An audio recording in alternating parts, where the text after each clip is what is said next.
Nós estamos passando por uma fase onde a mudança é muito grande. E há uma necessidade no meio dessa mudança toda que tem acontecido, que a verdade continue sendo exposta. Que os erros possam ser mostrados. E que nós possamos encaminhar as pessoas na direção correta.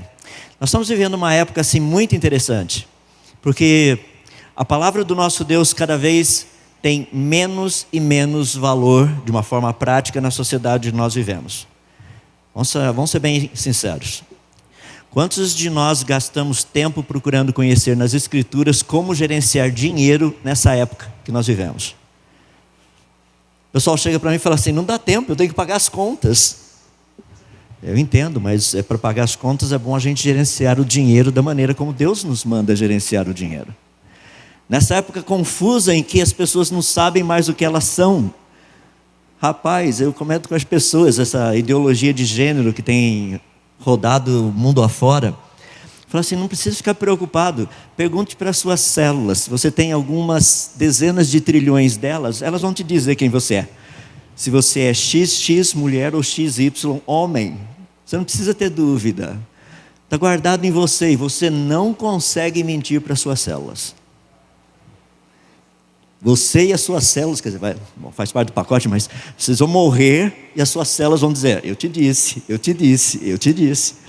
Percebe, nós vivemos uma época onde literalmente nós estamos passando por uma crise muito grande, uma crise existencial assim absurda. A pergunta que nós temos a fazer é uma pergunta bem simples. Como tratar com os fundamentos? Porque no livro de Salmos nos é dito o seguinte, se os fundamentos forem removidos, o que o justo poderá fazer? E nós temos visto esses fundamentos sendo removidos, assim, diante dos nossos olhos, dia a dia. Como tratar com isso? E eu queria tratar hoje com vocês um pouco, no livro de Romanos, falando a respeito dos fundamentos da revelação de Deus na criação. Ou seja, nós vivemos uma época em que a ciência ganhou uma posição que Deus nunca deu a ela. A ciência não é a verdade, a ciência é uma busca pela verdade. Prova disso que eu tenho vários livros na minha biblioteca, que eu, quando fiz meus estudos há 30 anos atrás, vários deles estão totalmente desatualizados. Mas eu tive que estudá-los, eu tive que resolver os problemas, tive que fazer prova, se eu não falasse exatamente o que estava ali, ou não tivesse conhecimento do que estava ali, eu não passaria, eu não teria o meu diploma, o meu certificado, seja lá o que for.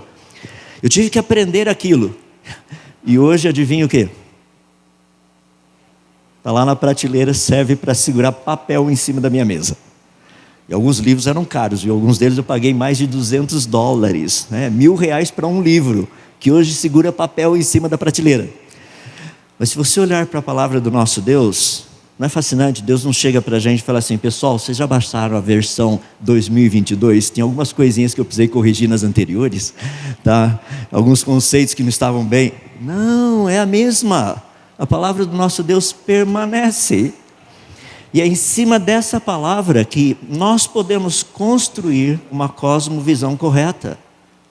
Uma cosmovisão a respeito do mundo, a respeito de todas as áreas que nós estamos envolvidos, inclusive na área da ciência.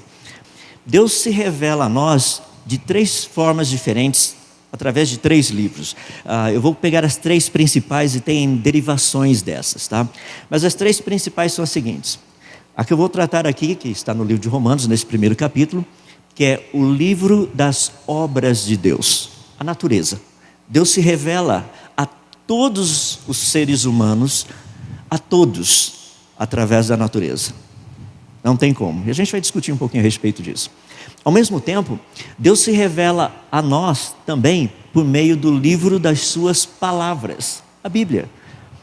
E a Bíblia é uma revelação espetacular, por quê? Porque nela nós entendemos o que Deus gosta, o que Ele odeia, o que Ele detesta, entendemos sobre o seu amor, entendemos também sobre a sua ira, nós entendemos sobre os seus propósitos para a nossa vida, entendemos quais são os alvos, quais são os planos, qual a maneira dele agir. Esse é o livro das suas palavras. Mas também tem um terceiro livro, que é um livro espetacular, que é o livro da sua imagem. Jesus Cristo. Ali nós vemos o homem perfeito, porque essa é a parte da humanidade de Jesus, o segundo Adão, fazendo tudo aquilo que deveria fazer. Já imaginou você e eu, se nós pudéssemos voltar no tempo, conviver com Jesus 24 horas? Rapaz, ele nunca estaria errado, toda discussão ele estaria certo. Imagina se nós fôssemos irmãos de Jesus, pequenininhos, lá crescendo juntos. Imagina, toda briga, quem é que está certo? Jesus. Chega da escola, todas as notas boas são dele. Já imaginou projeto de ciência, se tivesse naquela época? Não sei se tinha ou não, mas projeto de ciência, Jesus chega lá em casa todo feliz com a mochilinha dele, pendura a mochilinha, mãe, posso ajudar? O que a senhora quer que eu faça? Daí entre os outros irmãozinhos todos chateados, né? Ninguém nem pergunta para a mãe, ninguém fala nada. Daí a Maria ia perguntar, o que aconteceu com vocês? Jesus tirou 10 de novo no projeto de ciências. Também, né? Percebe? Ele é a imagem, ele é o livro da imagem de Deus. Quando nós lemos os evangelhos, nós vemos quem ele é. Nós vemos como nós deveríamos ser. Então nós temos esses 3 livros específicos, que são os livros da revelação de Deus para nós. Deus usa a nossa consciência também? Sim, ele usa a nossa consciência. Se você ler Romanos capítulo 2, ele vai falar justamente sobre isso. Mas o capítulo 1, Paulo está focando primariamente nesse livro da revelação de Deus, que é especificamente o livro das suas obras, a natureza.